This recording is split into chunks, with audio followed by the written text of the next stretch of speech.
Hello, I'm Dylan. And I'm Keon. And this is Trust Your Doctor, that podcast where we come back and just try to act like nothing changed and nothing happened, because this week we watched Kiss Kiss Bang Bang, Written by Chris Chibnall. directed by Ashley Way. And aired on January 16th, 2008.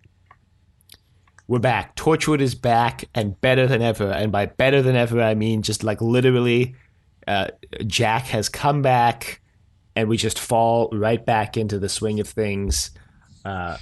No mention of like the world-ending event last week. And yeah, you know, everything's fine. Everything's fine. No mention of... Yeah, okay, never mind. Starting this episode off on a good note here. But yeah, no, it's things right back to the action. We're right back to the team. Jackson, you might say.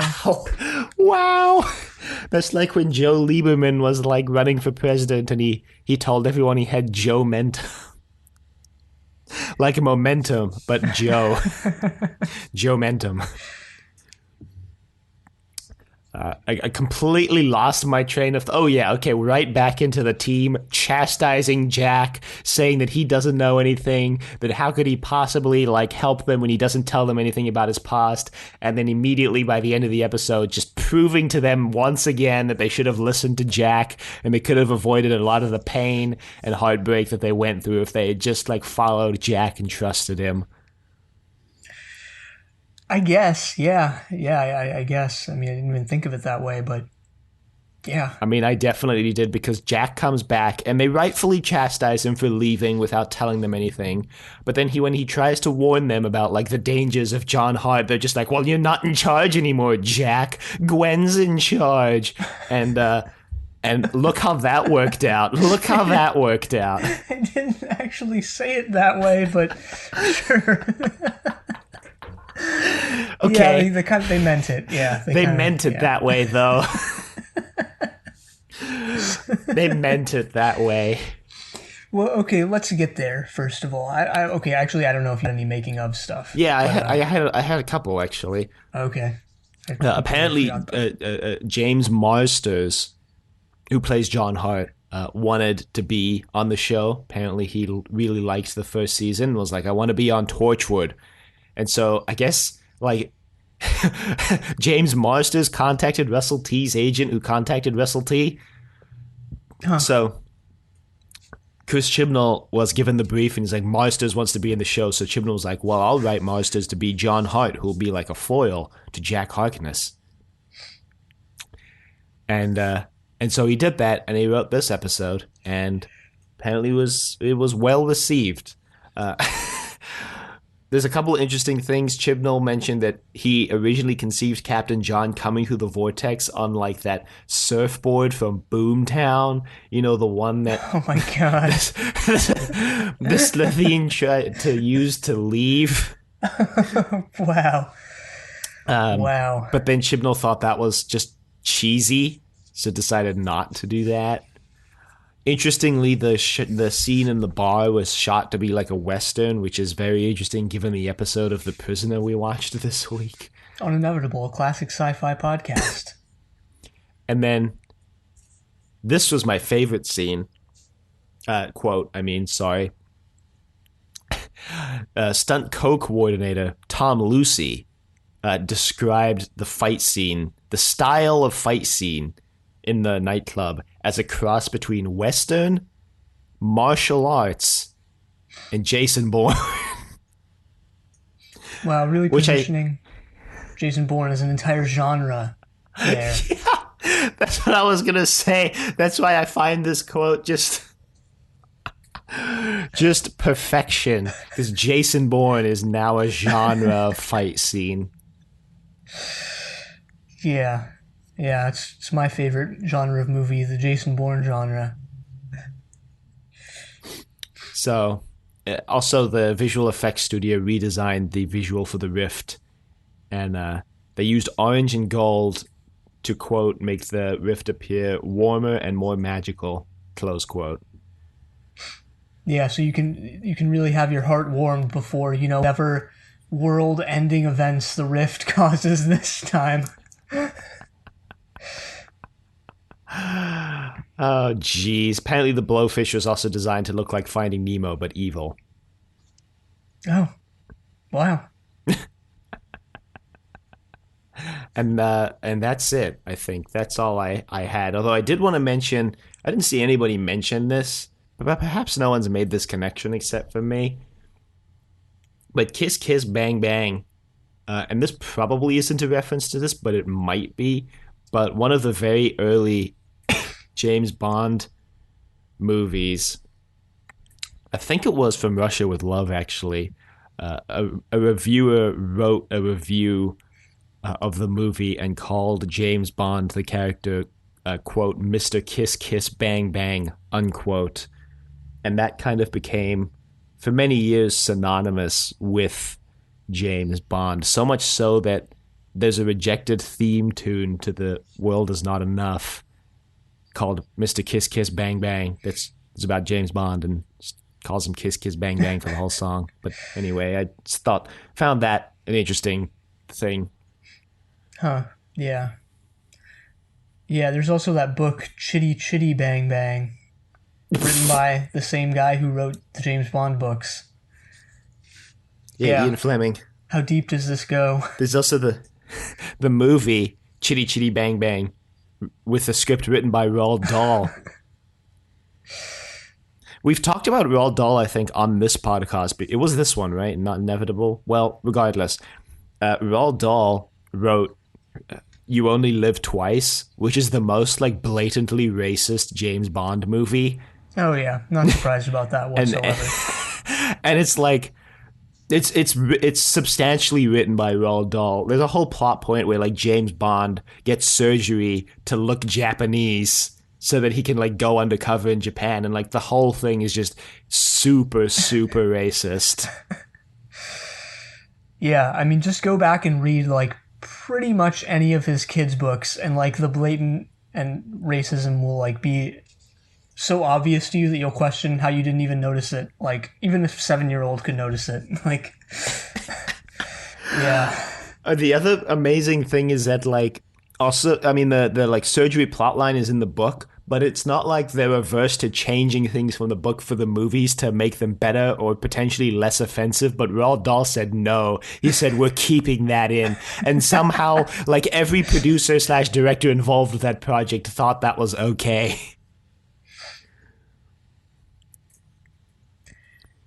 Anyway, enough about James Bond. Decorative Vegetable James Bond podcast coming probably never, but never say never again.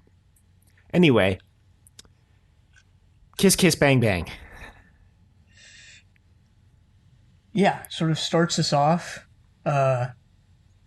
you know, just with a cold open with someone who's not even in Torchwood, just an old lady crossing a road. Oh, okay, we don't know if she's in Torchwood or not. Maybe she's part of another, you know, department of Torchwood. Or maybe it's true, she does.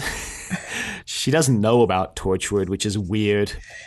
Yeah, but like, I don't know, it's one of those things where it's like Torchwood, we discussed this last week too, like Torchwood is a known entity. It's like, people just know about Torchwood.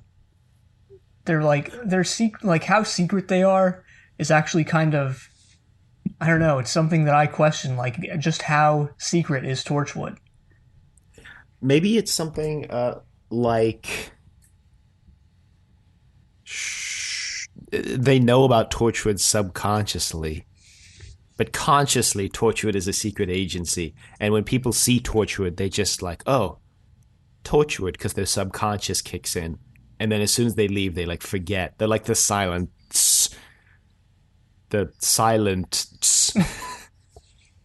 I mean, maybe, yeah, I don't know. God, Stephen Moffat's worst decision was naming the silent and not just silence. No, that was far from his worst decision. It was his worst for my pronunciation 3 years later. Didn't Stephen Moffat write Last Christmas? Yes. Yeah, that was his worst decision. It was so bad. It was so damn bad.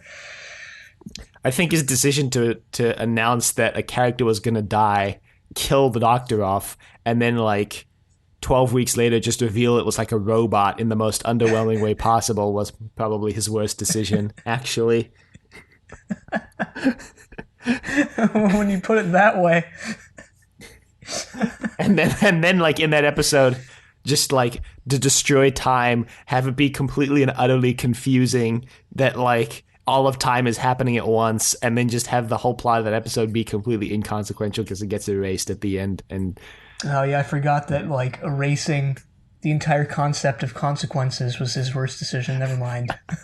yeah, that actually was his worst decision.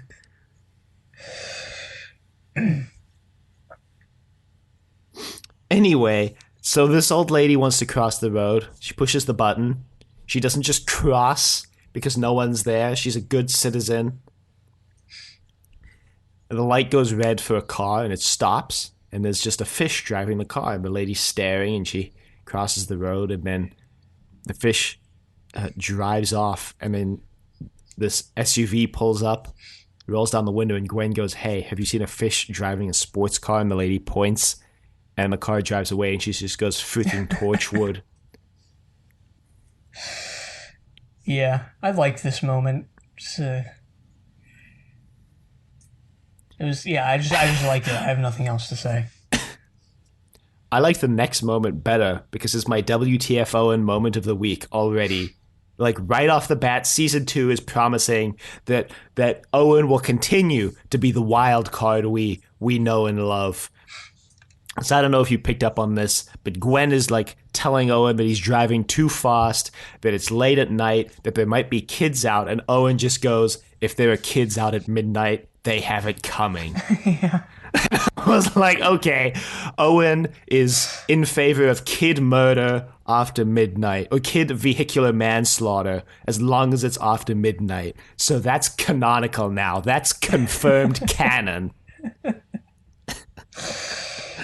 Yeah, I mean, how can Big Finish say that canon doesn't matter when this is part of the show and needs to be taken into account? Big Finish, if you're listening, I hope you've written a story where Owen just vehicularly manslaughters children after midnight and just goes, "It's after midnight. They had it coming," and then puts on shades and walks away as the SUV blows up in the background. Yeah, all bets are off after midnight, according to Owen Harper. It's just after midnight, it might as well be the purge. Like Cardiff past 12 a.m. It's just lawless, wait, like no man's land of destruction. Things kick Owen back Harper's into gear. On the rampage. Things kick back into gear around 6 the next morning. But for those 6 hours, you better hide. Every night at midnight, Owen just gets on the radio and goes, "The purge is now beginning. All crime is now legal for the next 6 hours." God. Takes to the streets.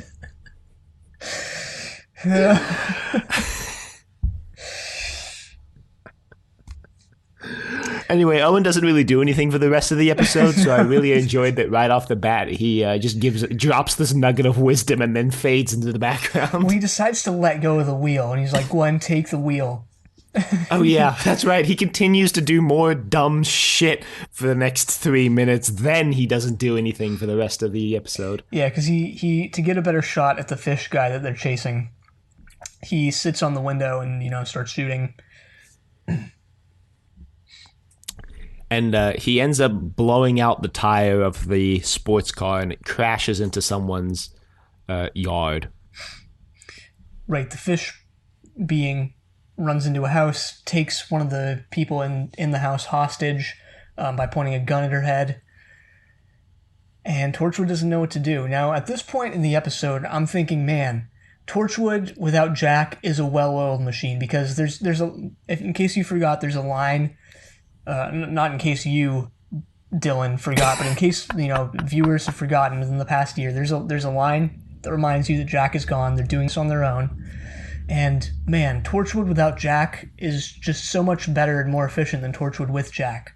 First of all, they're all working together. When did that happen under Jack? Never. Like without. I don't know. The one with the cannibal village. Yeah, and remember how at each other's throats they were. Now they were here too. Okay, sure, but not as much. And they were very, successful in what they were doing. I don't know about that one. I mean, they were just firing guns indiscriminately. Owen is willing to run down kids after midnight. Like, let's not act as if they're being the safest in chasing down this guy. But I would argue that they were never really safe in chasing down their suspects. So that's nothing new. Exactly, which is why cutting down their membership only increases their their responsibilities and agency, because part of that recklessness was Jack's doing. So take out Jack, taking out 20% of their force. You're also taking down the one guy who knows anything about what they're doing. And the one guy who was trying to stop them from opening the rift twice. He also tries to stop them from consorting with John Hart too much. I mean, he takes John in because he wants to get John off the planet, but he does warn Gwen, and then she proceeds to do everything Jack told her not to do.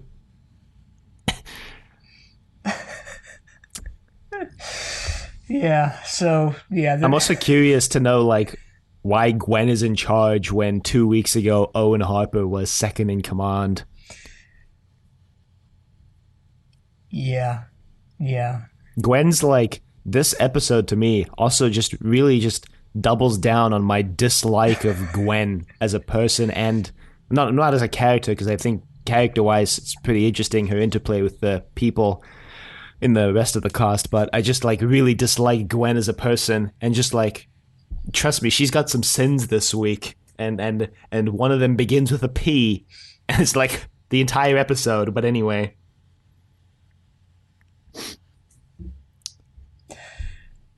I don't know if you noticed while they were driving through through Cardiff, chasing down the blowfish, but they drive past, brace yourself for this, Village Barbers. Oh my god. It's a storefront. Oh my labeled god. Village Barbers. No. It's all coming together. Our podcasts are colliding into one sort of super mega podcast. Yeah, because we have this joke or if you're listening to this way far in the future, we had this joke when we were watching The Prisoner on Inevitable, a classic sci-fi podcast, that number 6, the main character in that show, who's taken to this he's taken this place called the Village, which is this sort of prison for / retirement home for spies. I guess that's the best way to describe it. And we joked that he was taken there because he knew secret information as a barber or something. He wasn't a barber. I just made that up. But he's allegedly not a barber. There's no real proof either way on the show, so that's why we keep the joke going. I mean, there's a lot of, I don't know what you'd call it, circumstantial evidence that he wasn't a damn barber, but hey. Yeah, there's circumstantial evidence. And as we all know, circumstantial evidence is usually right. Well, circumstantial evidence is what your lawyer tells you that can't really prove anything in court. Yeah. Anyway, this fishman takes a hostage, and they've all got their guns pointed at him, but they don't know if they want to take the shot. Ianto's going to try to take the shot, and then just someone blows the fishman's brains out all over this lady's curtains, and it turns out it's Jack. Jack Harkness is back, baby. And Jack is back. One thing... Yeah, and then they all just are wow, Jack, you ran away and you didn't tell us anything. He's like, you know what, you're right. And I came back, and I came back because you guys are my family, and I realized I had made a mistake. And they're like, yeah, well, screw you, Jack. Screw you, Jack, we're going home. I find they're blaming Jack at first completely reasonable because, yeah, he did run away. But when they get back to Torchwood HQ, they ask him, like, where he went. And he says, oh, I found my doctor. And so Owen's like, did he cure you? And he's like, no, but I ended up coming back anyway because I missed you guys. And, like, he realized basically it didn't matter whether he got cured or not. And then for the rest of the episode, they still, like, berate Jack for leaving, even though he's now explained that he left because he thought he could get the one thing he wanted the most. You know, notwithstanding the fact that literally every single one of them last week thought that they also could get the one thing they wanted the most by opening the rift. So in many ways, Jack did exactly the same thing as them. They all just seem to think that they have the moral high ground here. Yeah, typical Torchwood. Typical Torchwood.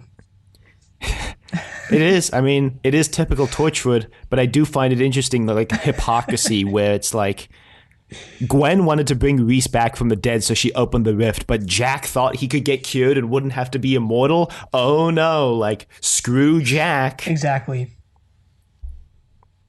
Wow. Just wow. So, as all this is going on, some vigilante justice is being carried out on Torchwood's second favorite location after, you know, the roof. Well, I guess this is actually a combination of Torchwood's two favorite locations, roofs, and parking garages. Because this takes place on the roof of a parking garage. Some guy is getting mugged, and we just see this guy who's obviously, well, maybe not obviously an alien, and I guess he's not technically an alien, but this guy who's obviously going to be the main antagonist of the episode materialize in, throw the guy doing the mugging off the roof, and yeah, that's it. Now that you mention it, there is a surprising amount of episodes that feature a scene in a parking garage. Yeah, I mean, maybe there's something Torchwood's trying to tell us. Parking garages of the future? Perhaps, yeah. No, I don't know. I wasn't going anywhere with that. It was just, yeah. Fair. Well, okay, so the guy now goes to a bar, tells probably more than half of the people in the bar to get out. Yeah, it's definitely more than half. You know, Definitely. preempting Daniel Kaluuya's plea that would go down about 10 years later in the eponymous Get Out. Just kidding.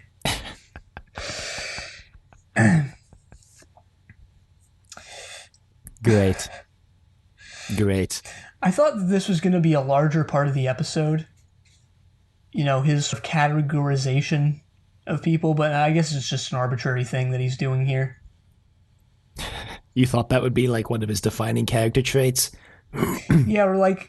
It's like a shitty Batman villain, the categorizer.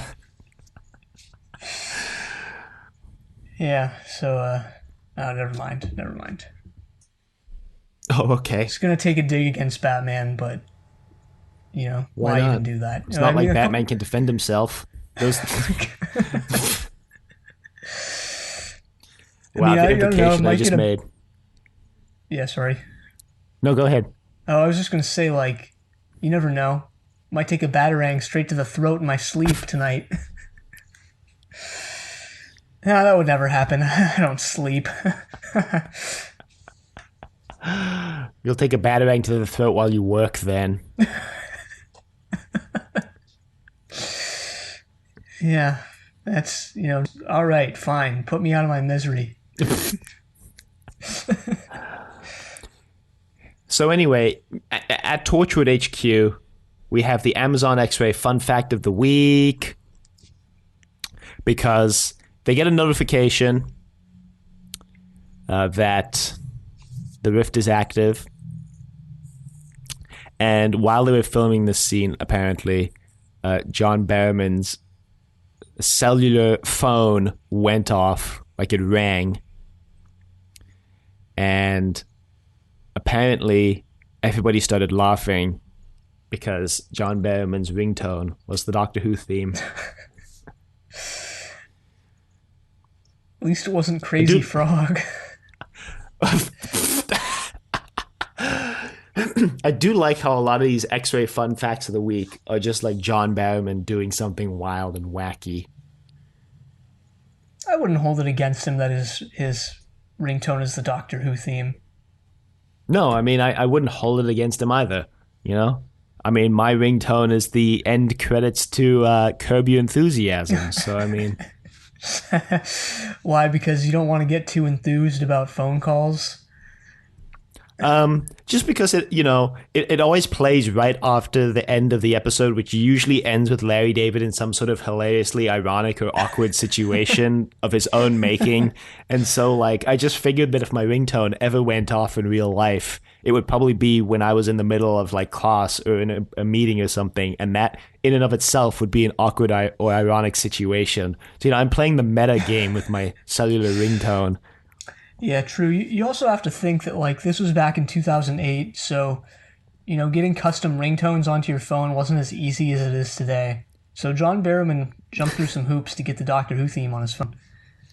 That's true. John Barrowman, tech genius. Tosh's Tech Corner, John Barrowman's Doctor Who ringtone. Yeah, it doesn't even go to Tosh this week. Screw her.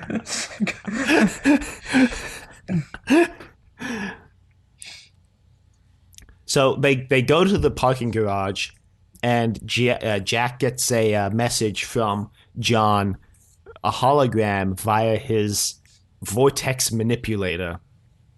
Yeah, bet you forgot what that was called. And John tells him to come meet him at this bar.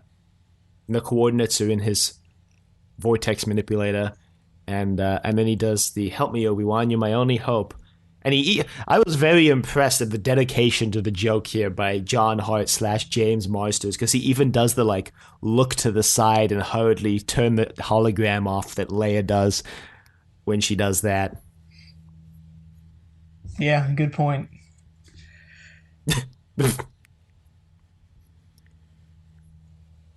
So yeah, Jack decides to go meet John. And this is where all is revealed. The Torchwood team realizes that there was so much, like, they knew they didn't know, a lot about Jack, but they didn't know how much they actually didn't know until now.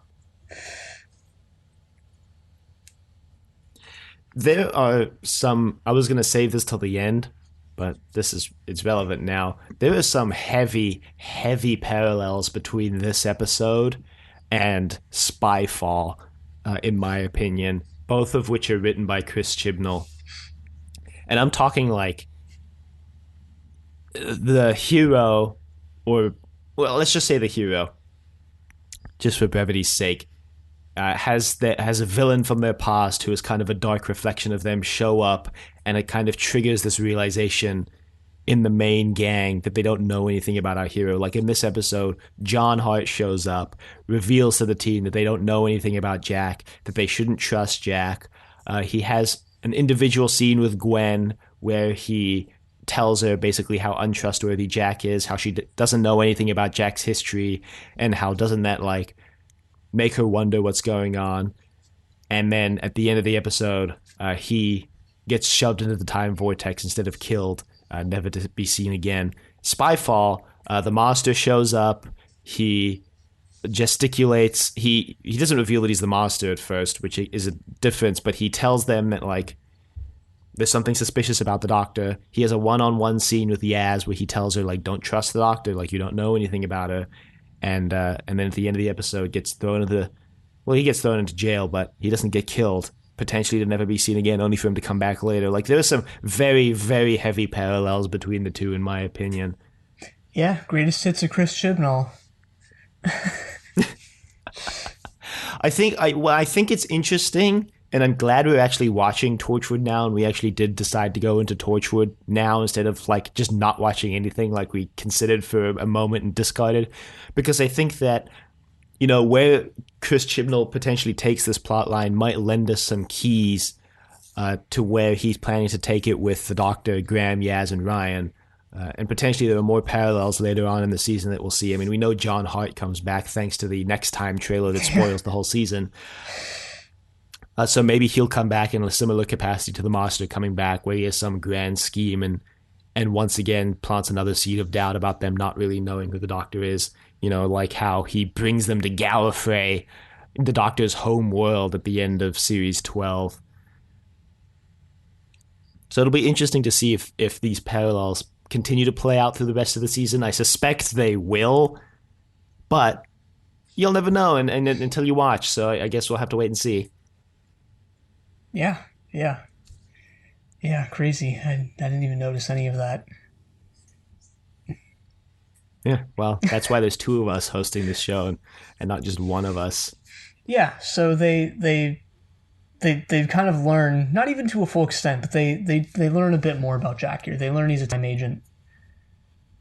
And they learn that he used to work with John Hart. They used to be partners. In every sense of the word. They also go, wait, what's a time agent? Oh, yeah. And they don't really get an explanation to that. Yet? Question mark? Potentially later this season? I assume, that there's going to be some scene later on, particularly in the finale, where they have this breakdown as a team because Jack, you didn't tell them what a time agent was. Or something. Maybe, kind of then, I guess, if we want to look at this through, how is Chibnall remixing and reusing what he did on Torchwood, but kind of then not mirroring, but mirroring in the sense that it's an inverted version of when Yaz and Graham find out that the Doctor is from Gallifrey and that and all of that stuff. They're yeah, cool with us.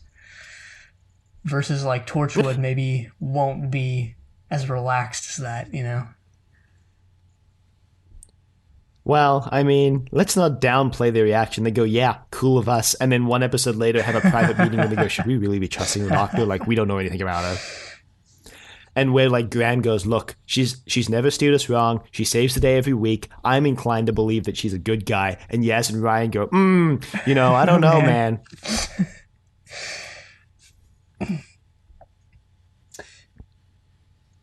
So, yeah, I mean, John, okay, this is really interesting because the way this episode is kind of designed,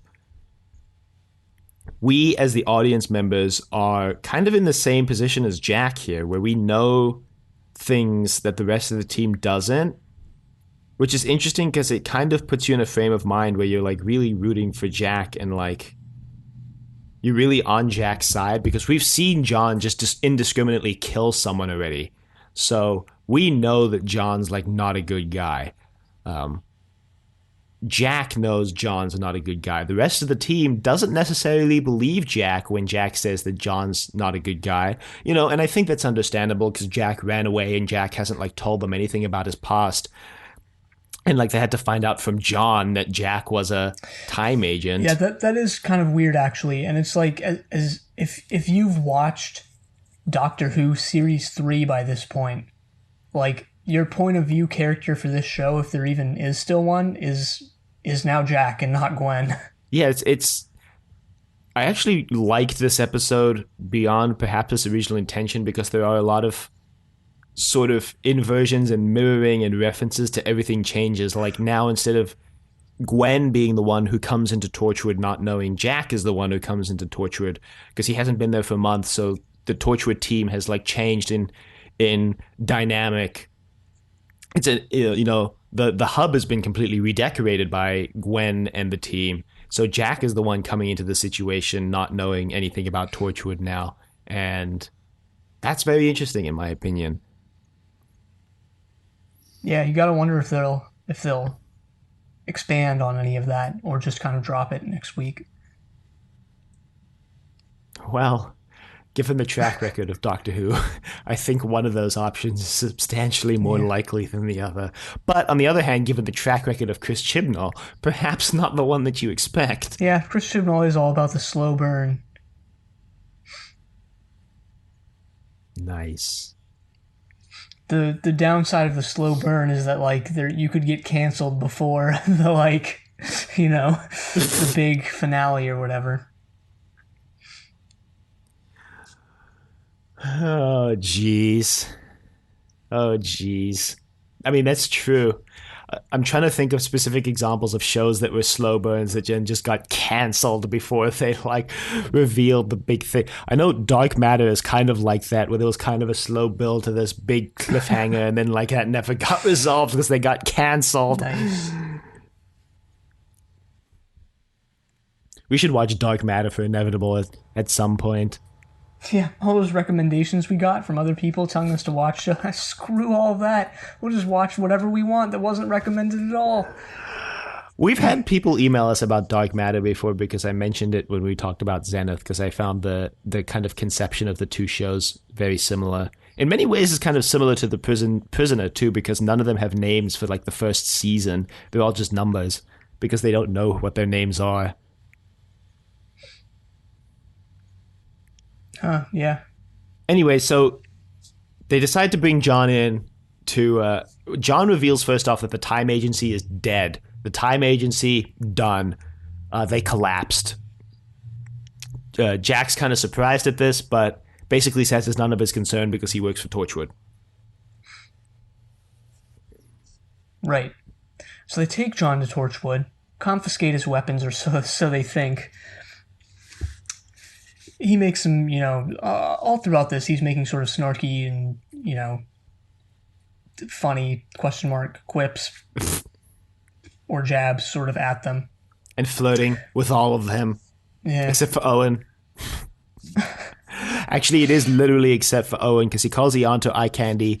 He tells Tosh that she's very pretty, and he flirts basically incessantly with Gwen when they're on their own, but he never says anything nice about Owen, because maybe he too recognizes the darkness within Owen's heart.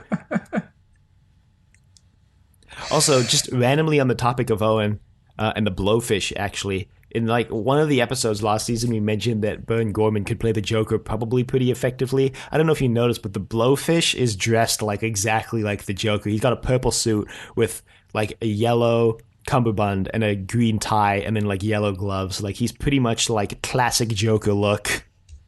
Huh, yeah. Cool. But anyway, back to the plot at hand. That was just a sidebar. John Hart reveals what's going on, and by what's going on, I mean his mission. Somebody or the other, he mentions, planted some bombs. Allegedly. Yeah. Well, it wasn't somebody or the other. It was, I forget exactly what the backstory was, but like, he... Oh, man, I don't even remember It was what this woman who was dying, and like, her last dying wish was to stop these bombs, but I don't know how, like, what her relation to these bombs was. Yeah, it was in the episode, and I feel bad that I forgot, but like, yeah, man. I think the bombs just fell through the rift. I think what it was that this woman that he was in love with designed these bombs, but like against her will, and they fell through the rift and then like landed in Cardiff. And immediately I was a little suspicious of his story because he talked about like how the radiation of the bombs would wear away their own coating and then they would go off. And I was like, wow, that seems like a major design flaw, that the bombs would just like randomly set themselves off. Like that seems like a major issue. But apparently John Hart likes to live on the edge, perhaps even more than Owen. Perhaps he's the true wild card and will be of this season since he's coming back.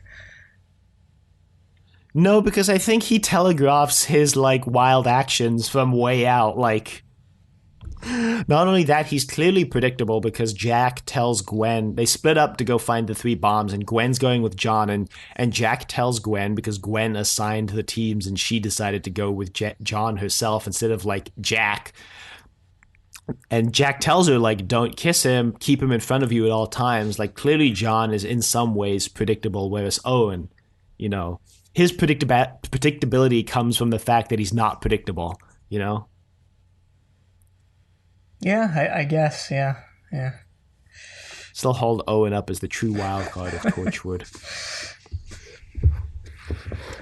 Well, yeah, okay. So they go to the three separate locations. Gwen and John go to this sort of, I don't know, maze of shipping containers. Toshiko and Owen go to, I don't know, where the hell were they? They were in just some like warehouse or something. Yeah. And Jack and Ianto are in sort of an office in like a high-rise building.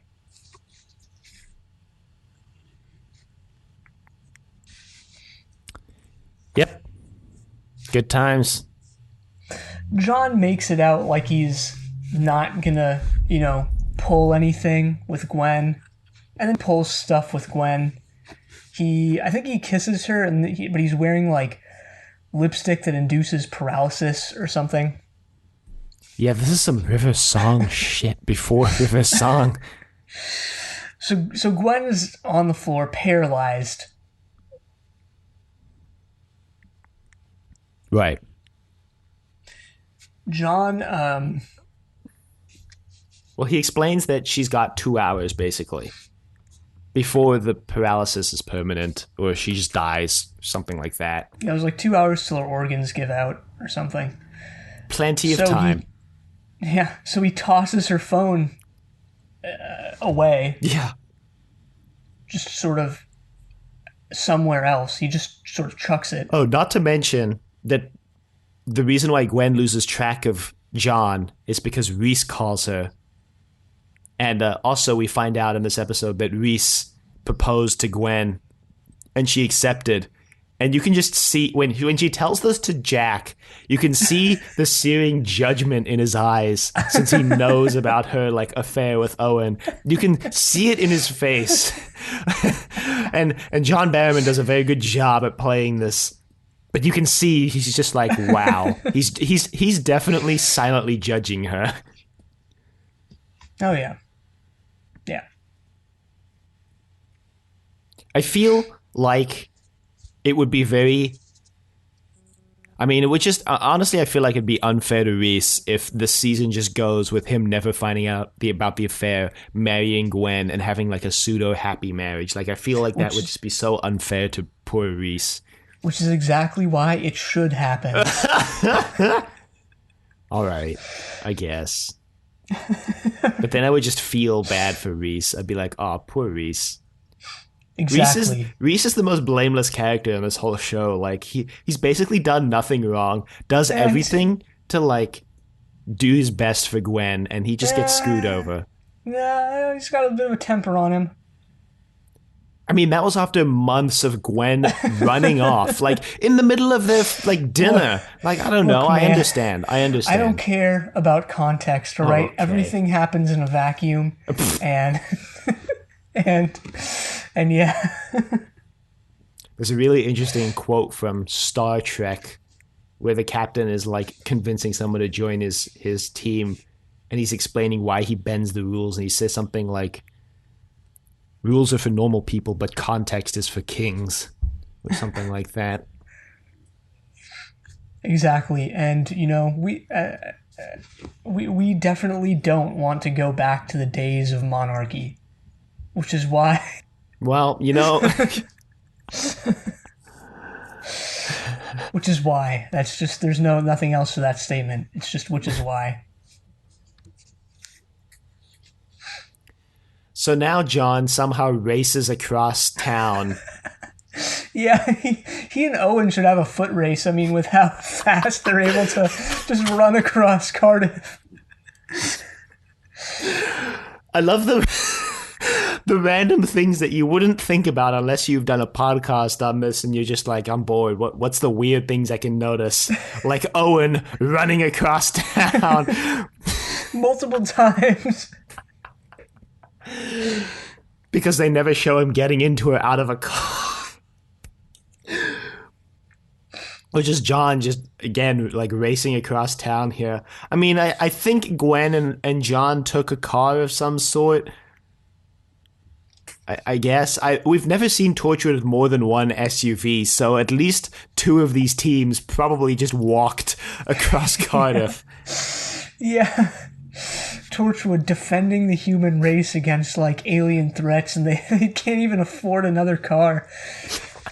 I guess they technically don't need, like, if Torchwood worked as it should work, like as a team, they probably wouldn't need another SUV because it's just 5 people. Oh, actually, we do. Okay, they don't own necessarily another car, but Ianto has a car of his own. We know that for sure. Because what's his name tried to use it to kill himself in Oh, right. Out of Right, Time. true. True. So they have Ianto's car. And Ianto calls a taxi in this episode. And by calls, I mean just shouts taxi, not like, actually calling with a phone. There's also this episode seems to also back up the fact that the Torchwood seems to only own one car because instead of using any other car that they would own at the end when Owen and Jack are trying to get to the parking garage in time, they use the sports car that the Blowfish stole. Yeah. So, Ray, John. So anyway, Yeah, John goes after. I think he goes after Tosh and Owen at this point. yeah, he does.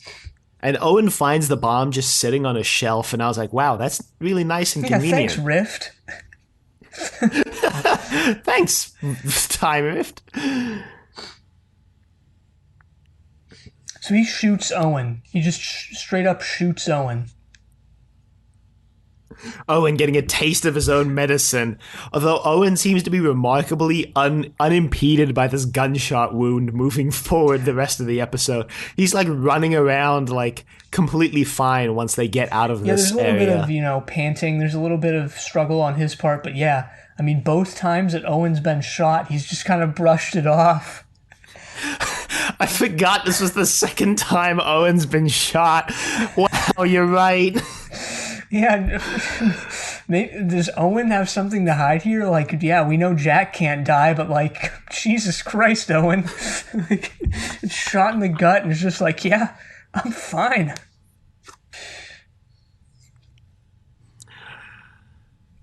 So then they go, and by they I mean just John goes to where Ianto and Jack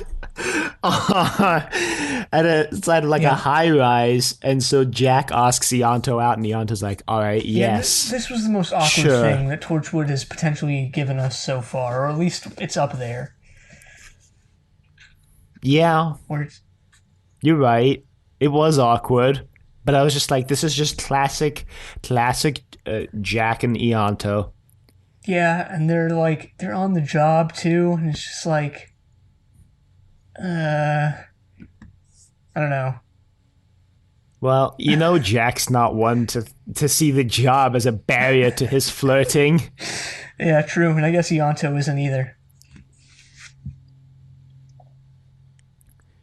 Although I'm noticing now that like Jack's flirting went way down the longer that season 1 went on.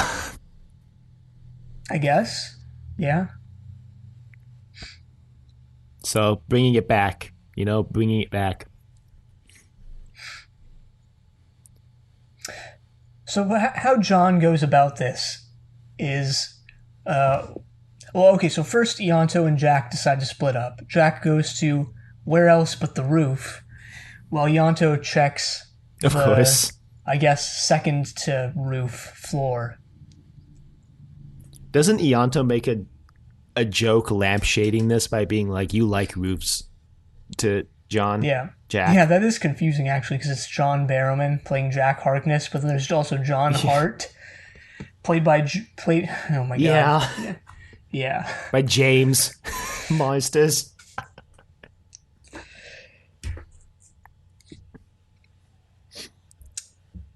So Ianto goes to...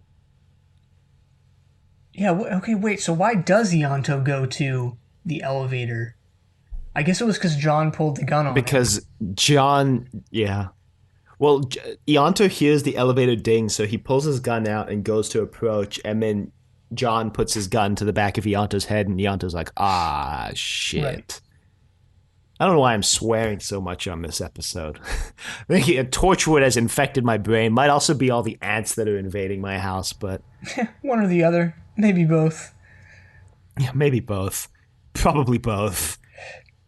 John tells Ianto about the havoc he's caused that Ianto only has, a certain amount of time to avert disaster for the rest of his team.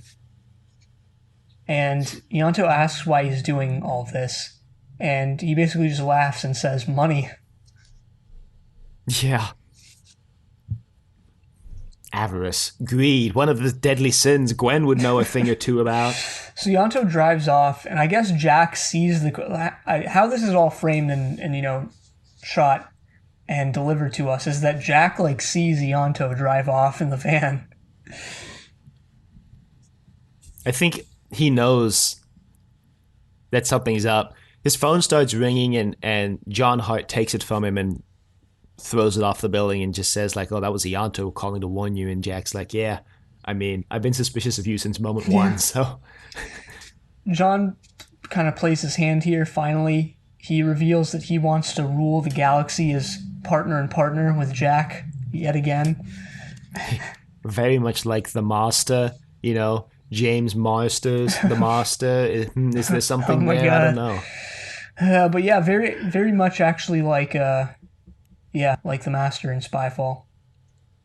I think. Also, I think it was Roger Delgado's Master made reference to this, but it was John Sims' Master who really pushed to rule side by side with Tennant, at least before he went insane when he was resurrected. Yeah. But Jack says no. He's found a new home in Torchwood. And then he pulls a Luke Skywalker and just chucks the bomb over his shoulder off the building. And it goes off, destroying Cardiff. No. John gets... And he just goes, oopsie. Yeah, John gets upset, and I guess he didn't mean to push Jack off the roof. He just meant to give him a little shove. Oh, I thought he totally meant to. I thought he shoved him off the roof and, oopsie was sarcastic, referencing Jack's oopsie when he chucked the bomb off the roof. Yeah, I thought it was going to be I thought that was what it was going to be. He was going to do, a sarcastic oops where he, kind of pushes Jack, but not off the roof. But I guess you're right. It would make more sense if it was, intentional on his part. We get a kind of hilarious scene of Jack falling. Played by John Barrowman on a green box. Yeah, another fall from Chris Chibnall. The woman who fell to Earth. The man who fell to Earth. Spy fall. Good point. And, what was her name? Falling to her death. Gosh, how am I forgetting Ryan's grandma's name? Yeah, Grace. Falling to her death. Yeah, suck on that. Oh Chris, my God. I don't know. Wow. Jack lands in the most horrifying position because he lands on there's a bench. There's two benches back to back, and Jack lands right on the dividing between them, basically cracking his back in two. Yeah, just sort of horseshoeing over. John just comes up and is like, oh well. And then takes the bomb and leaves. And then I'm like, wow. Takes a 20 out of his wallet and leaves. It was all for money, remember? And then I was like, wow, Jack's immortality really works on suspense time. Yeah. Maybe it's just getting... Well, I guess it's not getting worse because it didn't kick in for days before. So, yeah. And this was just maybe half an hour, maybe less. And luckily, Ianto saves Tosh and Owen, who then go and save Gwen thanks to Tasha's weird triangulation device. And also the fact that Owen had the foresight to pack an antitoxin kit when they went out into the field. Yeah, good on Owen. Comes prepared, as you should when dealing with John Hart. Was really lucky that John Hart used a toxin already known to the Torchwood team and not some strange one from the future like Owen was lamenting might happen last week when the rift opened and people were coming from the future. Really lucky there for them. They got really lucky. And incredibly convenient. Yeah, definitely. I mean, Torchwood just runs on luck, so yeah. So as all this is going down, John has gone back to Torchwood HQ, and we find out, no, I really liked this, because I definitely thought, and like, if you've watched enough TV, the beginning scene with the fish person is very clearly a sort of mini adventure to kind of get you back into what Torchwood is going to be and what this season is going to be, and reintroduce the characters, remind you that Jack is missing, and bring Jack back type thing. But it actually comes into play in the larger plot. So kind of surprise. It was kind of a nice surprise there. Because what John is doing, he walks up to the dead body of the fish guy and pulls out a little sort of metal pyramid thing from his pocket, and he's like, "Oh, there we go. You just had to go and draw attention to yourself, didn't you?" He puts the little piece together with devices that he already has on hand. Out of the circular things. Which are not actually bombs. Why he needed to go, or why he needed to leverage Torchwood to find the devices. But there was a little foreshadowing of this when John shows up and they mention the time rift is active. There's like we do get a shot of like something glowing in the fishman's pocket. No, I didn't notice that. Nice. So I was kind of curious how that was going to all tie in, and then it did. So that's cool. It was just nothing. It was just nothing. So the team shows up.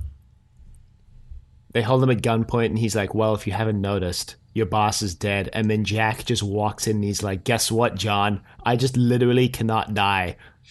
I'm immortal."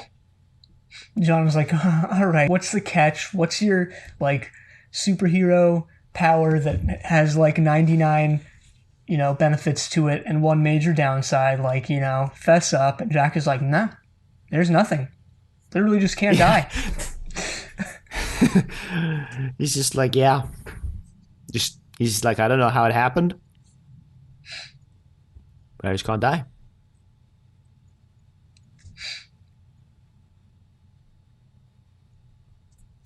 So I think there was a really good acting performance from James Marsden here, because he just, like, John Hart just looks terrified that Jack can't die. Like, he's actually horrified at that. Like, he's genuinely scared of Jack. Right. So I think this prompts him to reveal his plan. I feel like there's something in between him being horrified at this and reveal plan, but like I can't remember what it is. Well, besides them just holding him at gunpoint and going, "Tell us your plan." And he's like, "Okay, so the things aren't actually bombs. They like triangulate this diamond. An Arcadian diamond. They're like, and yeah, an Arcadia diamond, which I guess is better than a regular from the Earth city of diamond. Arcadia." Oh God, no. It's like this space diamond that's worth millions/billions of whatever space currency they're using. Space dollars. Yeah, that's where the S comes from, with the line through it. Space. Oh. Yeah, why? Where did that S come from? I have no idea, to be honest. I looked up the etymology of dollars at some point, and it's from like some German term for like, I don't even remember anymore, but it's like, it was some rural like thing used in like Germany / that part of Europe to refer to like something to do with villages or towns. I'll put it, whatever it is, actually is in the show notes. I'll link to Edam online. I'm reading the Wikipedia page on the dollar sign, and it says that there are several hypotheses to the origin of the dollar sign. The best documented hypothesis is that it comes from the Spanish-American peso, which used like PS, which then became an S, and then the P with the vertical line in the middle. and then the P eventually just became the vertical line. They've got a fun little diagram uh, on Wikipedia, and then apparently an alternative hypothesis is from the phrase U.S. dollar, and then the U was superimposed over the S and became like the double line dollar sign. Huh. Yeah.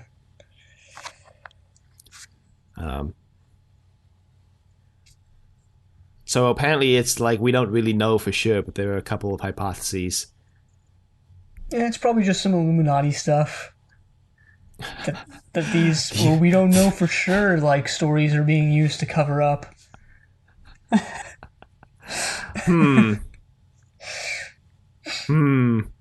just a joke. I'm sorry, Illuminati. I take that back. The Illuminati's gonna come for you.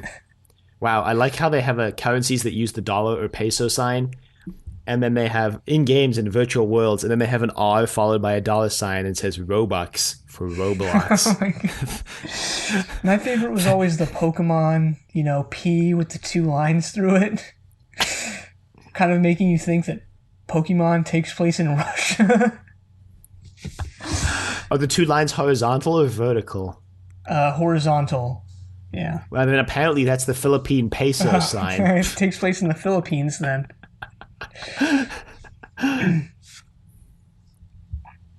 Okay, well, that's enough of that. Currency talk. Trust your currency, a decorative vegetable podcast. So the woman that John totally played to get all of this tech to locate the diamond actually turned out she played him. Because whoever, okay, now this is some space age stuff, when I say space age as if the space age wasn't I don't know, the 60s, but no, this is some futuristic stuff, where whoever puts together this device to locate the diamond gets a bomb strapped to their chest via DNA homing signal. Now, I don't know what kind of tools that this bomb, automated tools that this bomb has to measure DNA in the air. Yeah, pretty cool. I mean, that is pretty cool, And also, I guess she embedded it with John Hart's DNA before she died. Yeah, she said it's hooked to home in on the DNA of the person who killed her. And we don't really get any more info than that. Yeah, we don't really get any information how they figured that out. How she figured out who killed her, I guess. Maybe she just knew it would be John Hart, the moment she laid eyes She just was on like, him. it's going to be John. It's going to be John, so... But she didn't his name in the message, just to be safe, on the off chance that it wasn't him. Imagine being John Hart and just drinking a Mai Tai on a beach somewhere, and then all of a sudden the bomb comes flying out of nowhere and just straps itself to your chest because someone completely unrelated opened this device and she had only programmed John Hart's DNA into it.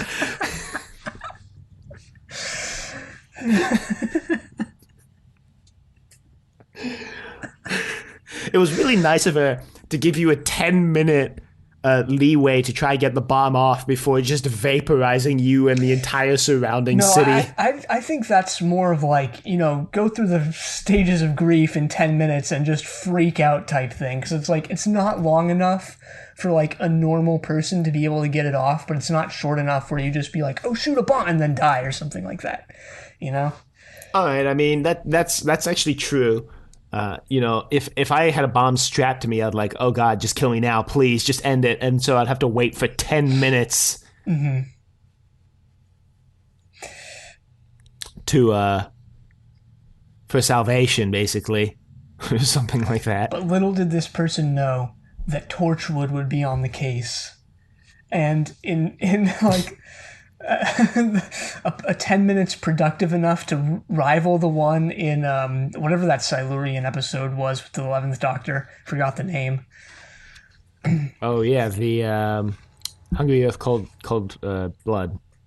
Yeah. Also written by Chris Chibnall, weirdly enough. Oh my gosh. Wow. Yeah, we really are. I mean, we never had like a greatest hits of Chris Chibnall. We never knew what kind of writer he was, We've honestly. cracked it now. Even watching, having watched two of his seasons, we never really knew. And now we know. Now we know. And knowing is half the battle. G.I. Joe. What? Yeah, you never heard that? It's like the little, Hoorah. I don't know. yeah. It's like the little, at the end of every G.I. Joe, like, episode or whatever, they go like, now we know, and knowing is half the battle. Oh, G.I. Joe. great. Thanks, G.I. Joe. Yeah, that military-themed superhero show, basically. For kids. Yeah. So, yeah, Torchwood is basically more efficient and harder working than they ever have been in this 10 minutes.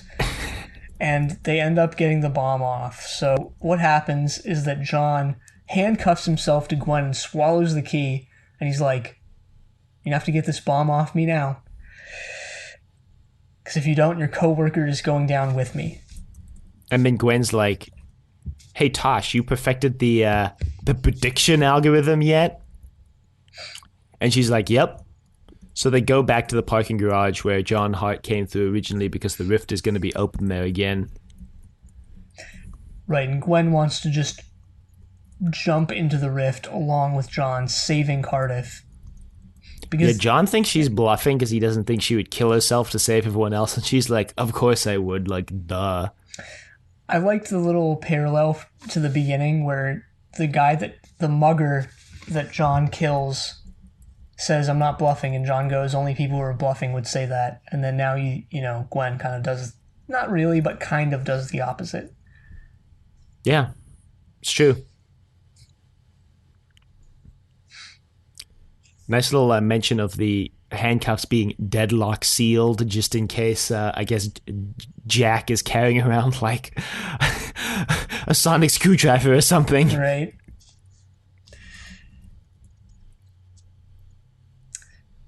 So after they drive off to where the rift is, Owen and Jack start working on an injection to get the bomb off. And how they go about that is they combine blood from all the members of Torchwood.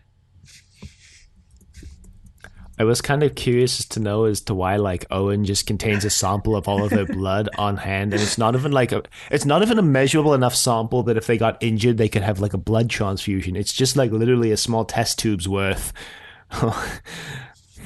Yeah, what is he doing with this blood? Drinking it. He just does shots of blood in his free time. I wouldn't even be surprised if we were to find out that Owen did something like on that level of like weirdness. Like maybe not drinking human blood, but like, something close to it. Like, I don't know, drinking shots of like pig blood or something. I mean, yeah, I wouldn't be surprised either. Like, genuinely. Also, like, especially with how he intimidated that Weevil, maybe he just drinks Weevil blood, and that's why they were scared of him. I don't know. You never know, man. I don't know if we'll ever get an explanation for why he was intimidating the Weevils. I don't know if we'll ever get an explanation as to why Owen is the way he is. Probably something in his childhood, let's be honest.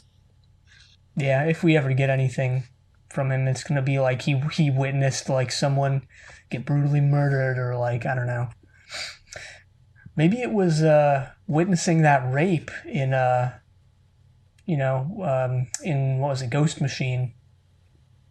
That like said it, because he wasn't. I mean, he didn't have too many wild card moments under his belt before that. That's true. Maybe that set him off, pushed him off the deep end there.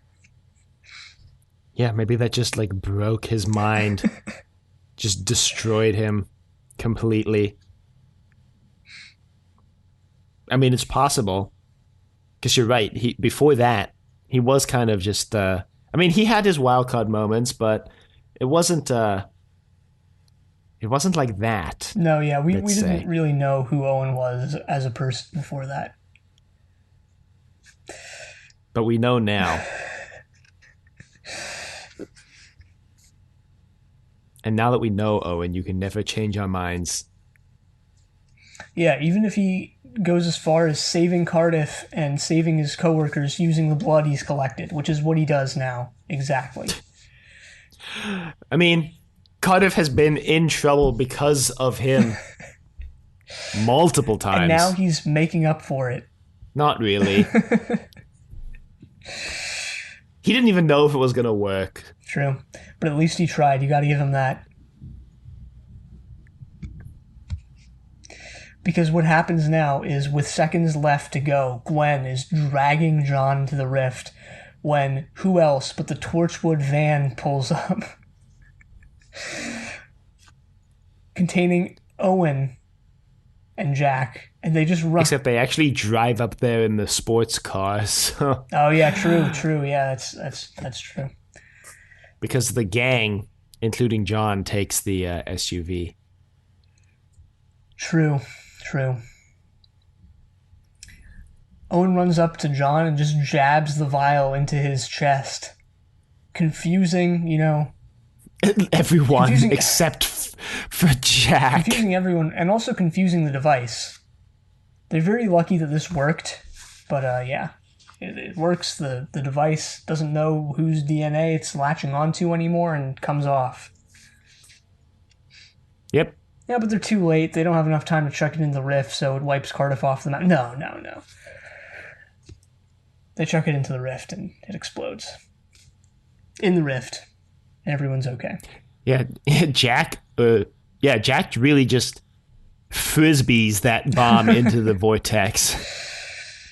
Hey man, you can't say that on recording. It's a Why brand not? name. We Oh, might that's end right. up owing Frisbee Corp or whatever, thousands by the end of this. I totally forgot that frisbee is a brand name. What's the what's the generic brand version of a frisbee? Flying disc. He flying discs that sucker into the rift. I mean, that's like saying he internet searches instead of Google. It just doesn't have the same impact.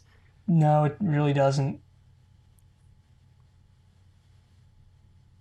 Yeah, Frisbee, also called a flying disc or simply a disc, is a gliding toy or sporting item that is generally made of injection molded plastic and roughly 8 to 10 inches, 20 to 25 centimeters in diameter, with a pronounced lip. Thanks for looking it up. The shape of the disc is an airfoil in cross-section, which allows it to fly by generating lift as it moves through the air. Spinning the disc imparts a stabilizing gyroscopic force, allowing it to be both aimed with accuracy and thrown for distance. Amazing. Thanks, Frisbee Corp. The term frisbee is often used generically to describe all flying discs, but frisbee is a registered trademark of the Wham-O toy company. This protection results in organized sports such as ultimate or disc golf having to forego use of the word frisbee. I didn't know that ultimate... oh, man. Oh, yeah, true. Yeah, that's a good point. I had no idea. Ultimate Frisbee is technically just called Ultimate. My God. The things you learn. My God, man. That's so weird. There's a sport called Ultimate. Ultimate. Yeah, and it's like, what ultimate what? And it's like, well just ultimate. Like, we can't say Frisbee.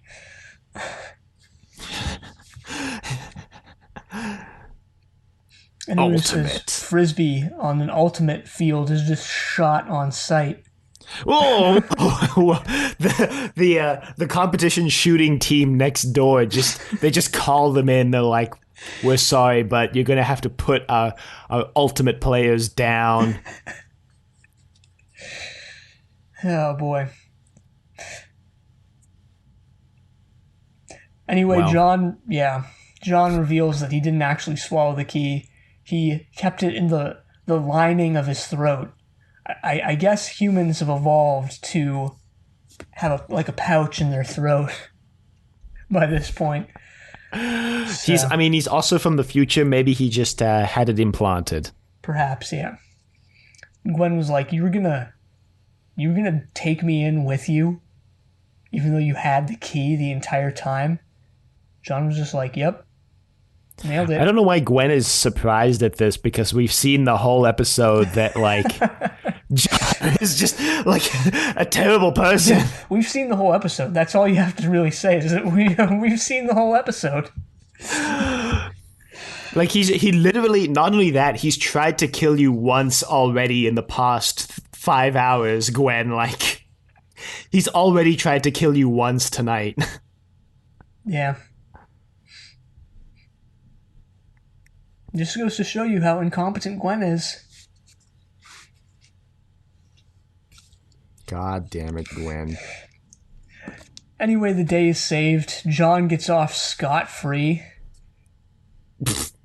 Decides to just bail when he realizes that Jack is committed to Torchwood. Yep. But he has one final message for Jack. One that shakes him to the very core. The one that shook me to the very core. The one that just completely shattered my brain. I walked away from this questioning the nature of reality itself. Right, because as John dematerializes, he drops one final truth bomb on Jack. The quest is the quest. This blew my mind. I really didn't expect Chris Chibnall to dig so deep into Doctor Who lore to bring something back like Underworld, like the Golden Fleece of Jason the Argonauts, but space version Yeah. back. You know, when we really didn't know what kind of writer Chris Chibnall was until this moment. I mean, we joked before, but man, no.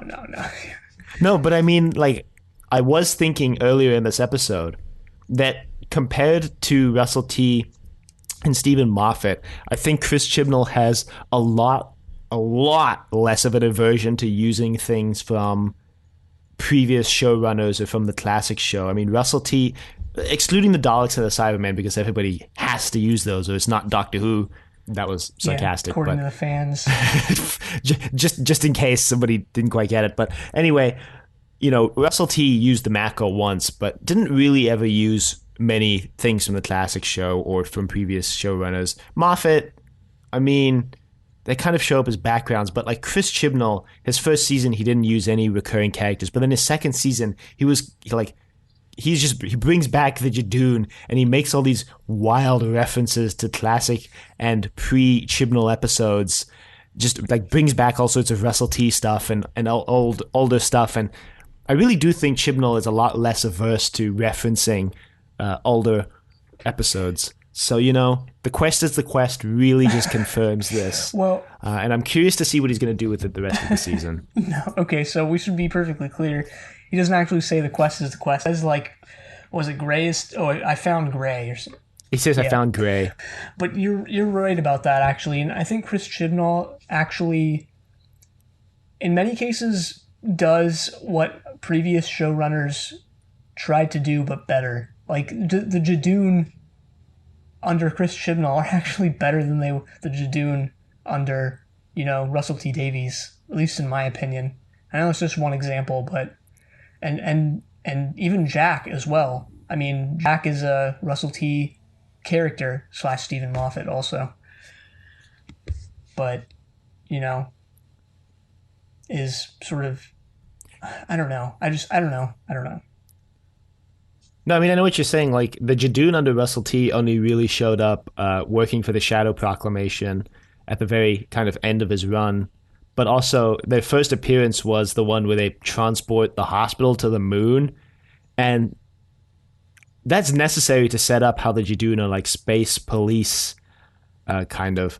But it really comes into its own when they are hunting for the Doctor and fugitive of the Jadoon. You really get the sense that they are this intergalactic police force. Not so much a police as more like independent contractors, so to speak, but like you see a lot more of their reach in Fugitive that you do, and that really drives home the point. So I see what you're saying. Mm-hmm.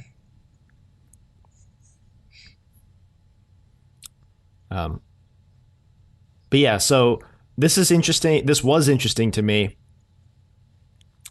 that it seems this season they're going to lean a little more into an overarching plot straight from episode 1 than they did last season.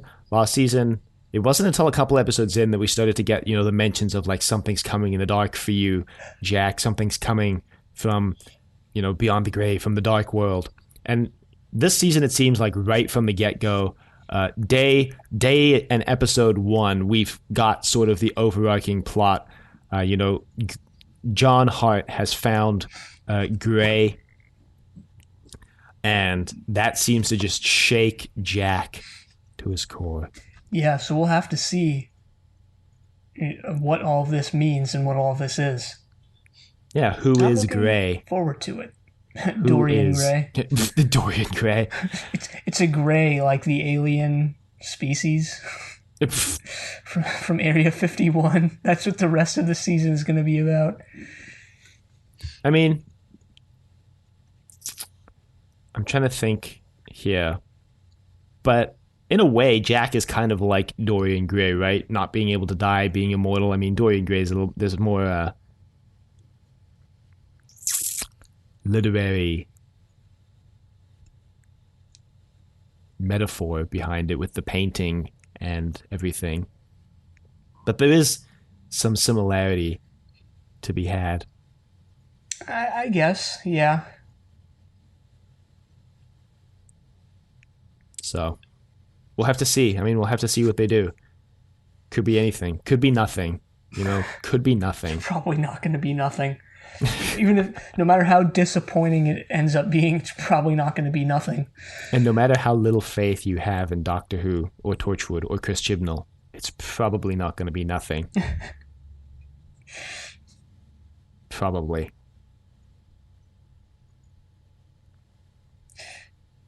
Well, that's really all I had to say on this one. I liked it, and yeah, that's it. I liked it. Yeah, I mean, I talked about the main things I wanted to talk about, which are the parallels with Spyfall and the Master under Chris Chibnall.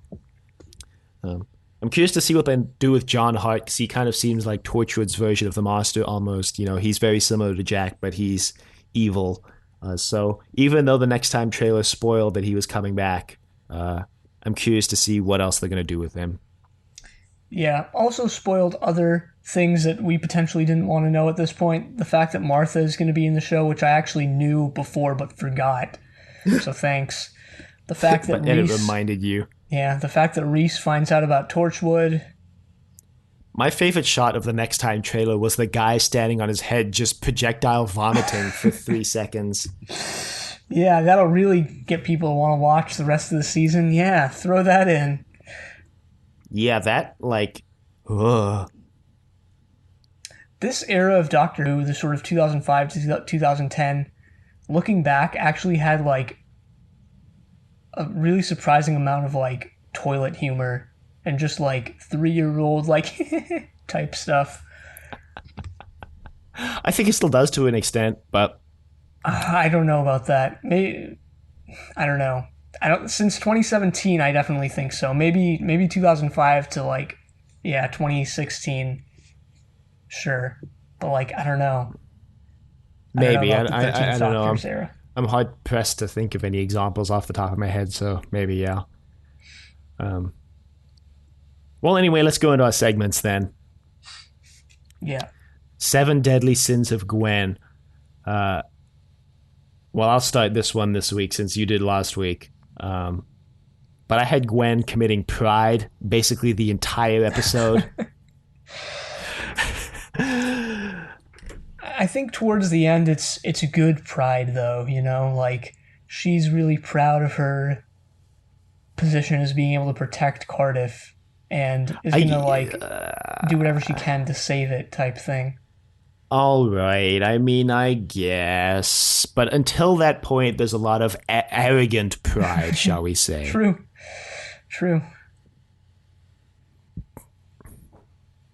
Yeah, A lot of just get wrecked. I didn't have any other ones besides that. I actually didn't have that one either. I didn't even register that was Pride, but yeah. I almost wanted to say like sloth as a joke for her lying on the ground paralyzed Wow. after John kissed her, but I thought that would be well, one, it doesn't make sense because she's paralyzed, and two, therefore off the back of one might be insensitive. So maybe she's committing greed by wanting to have her cake and eating it too by marrying Reese, even though she slept with Owen probably dozens of times. Maybe? I don't know. We need a resident Bible expert on this podcast.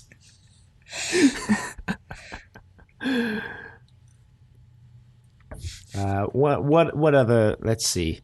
How much should Jack be affected by this? He should probably be pretty phased. I would say, yeah, he probably wasn't phased until John mentioned finding Gray. Yeah. It's going to be nice to... That, I think, is the thing that kind of pushed him over the edge, because I think Jack knew that John was suspicious the entire episode, but also had enough faith and confidence in his team that they would save the day. Yeah, true enough. He could have never predicted that Gray would be found, though, so... Yeah. Yeah. I think we already went over our wild card Owen moment of the week. We did. It's definitely, if they're out after midnight, they deserve it. Mine Whatever. was very close to that. Mine was like him just abandoning his position of driving the car and just starting to shoot at the fish guy, forcing Gwen to take the wheel. Oh. Yeah, same scene, same type of thing where it's like, he's just facilitating the death of children at the hands of this 2,000-ton death trap of a car. I mean, we already knew Owen was a bad or potentially reckless driver, given the way he pulled into that rock quarry in that one episode. Yeah. There's also a cameo by PC Andy in this week's episode, so nice job. Hell yeah. PC Andy. Getting your... Tasha's Tech Corner. Mine was the triangulation thing that she used to find Gwen's phone. Or find Gwen based on them finding the phone, or whatever that scene was. That was going to be mine, but then I realized it's way more impressive that she built an algorithm to predict when and where the time rift is going to open. Yeah. In my mind. Either or, yeah. And as usual, the Ignore Ianto segment of the week. Check. Done. Well, I looked up two people for the actors this week. Was one of them Paul Casey? Yep. We've done Paul Casey before. Yeah, true, I guess. Because I did that as well. I looked up James Marsters and Paul Casey, and I was like, wait a minute, Paul Casey plays the Weevils every week, and we talked about him in Combat. Yeah, he's the one actor who's been on Doctor Who more than anyone else, at least in the new series. This, I think, is his first speaking role, on Torchwood at least, because he never really speaks as the Weevils. Mm-hmm. So... good job, Paul. All right, James Marsters plays John Hart. Apparently his big role before this was Buffy, and that's why he wanted to be in this. So he was known for Buffy, but he wanted to be in this. He was also in Angel, which is the Buffy spin-off. Didn't that come out at the same time as the original? Yeah. Buffy? Yeah, man, a lot of confidence in this franchise to just have the spin-off come out alongside the show.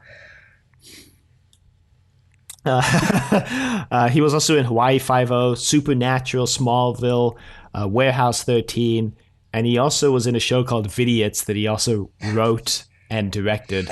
Yeah, I completely forgot that Smallville ever existed. And that was such a weird time too, where it's like nowadays if you want to do a superhero thing, it's like, yeah, studios are gonna be throwing money at you left and right. Whereas before it was like, yeah, we're right, we have to make this grounded drama if we want to do any Superman stuff. Like, yeah. We have to make it real and believable. Yeah. In a way, I never watched Smallville, but in a way, like, I kind of like the concept behind that better than what is commonly done with superheroes nowadays, which is just like larger than life, ridiculous stories type thing. But hey. He was also in Dragon Ball Super. Yeah.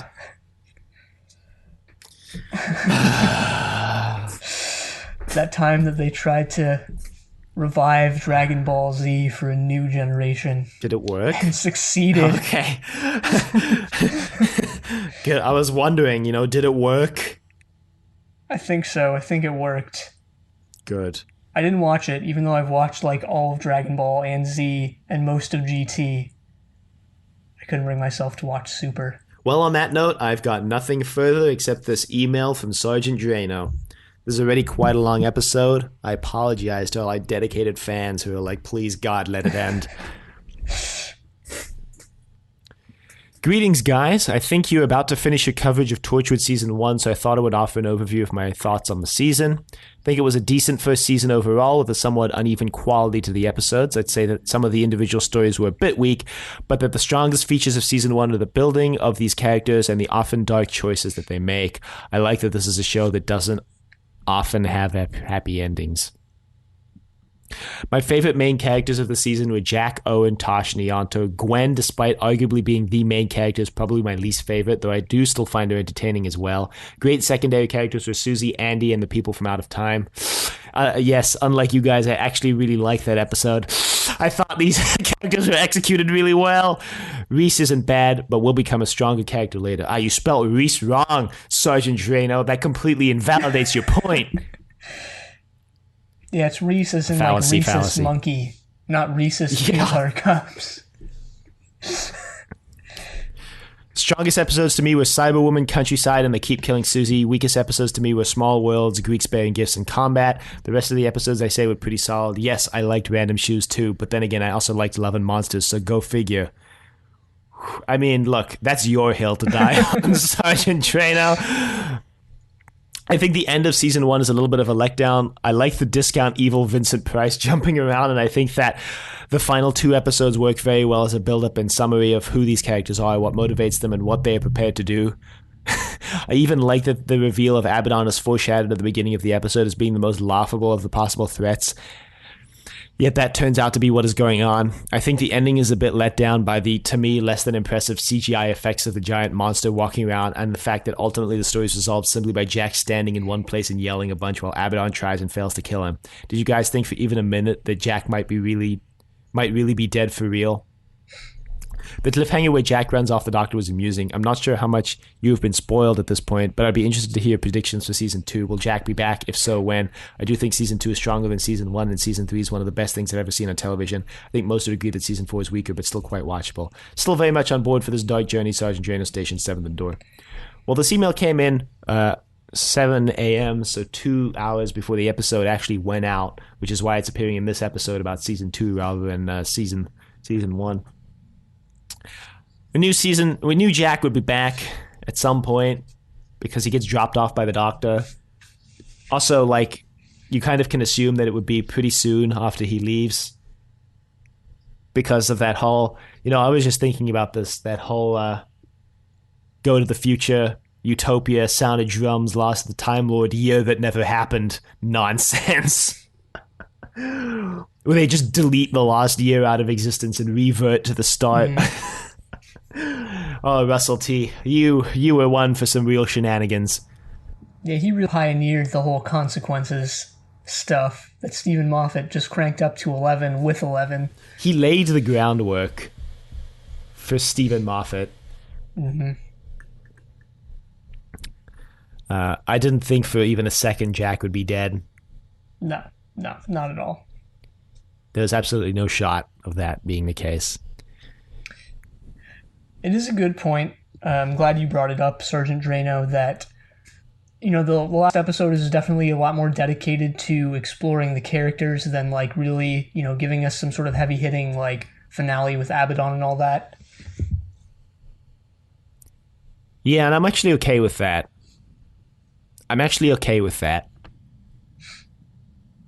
Leave the big revert the last year endings to Doctor Who. Yeah, it's almost like, sort of Rocky-esque, like Rocky Light.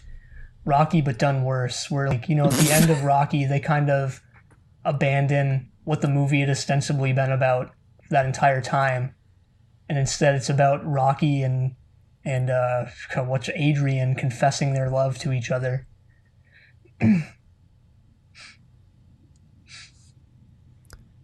Well, I mean, that's one way to look at it. Now that you say it like that. Well, anyway, thanks for emailing us, Sergeant Drano. Much appreciated as always. Nice to hear your thoughts. And also all your thoughts on The Prisoner, which will be on that podcast, obviously. We also have a tweet I want to mention that just came in while we were recording this episode. Oh, huh. From Steven Schinder, and it tags the podcast and me. Huh? And it's just pictures of cake with chilies on top. It's chocolate chili cakes. Last week I said, wow, that sounds not great. That sounds disgusting, I think was my words. But I've changed my mind. These actually look pretty good.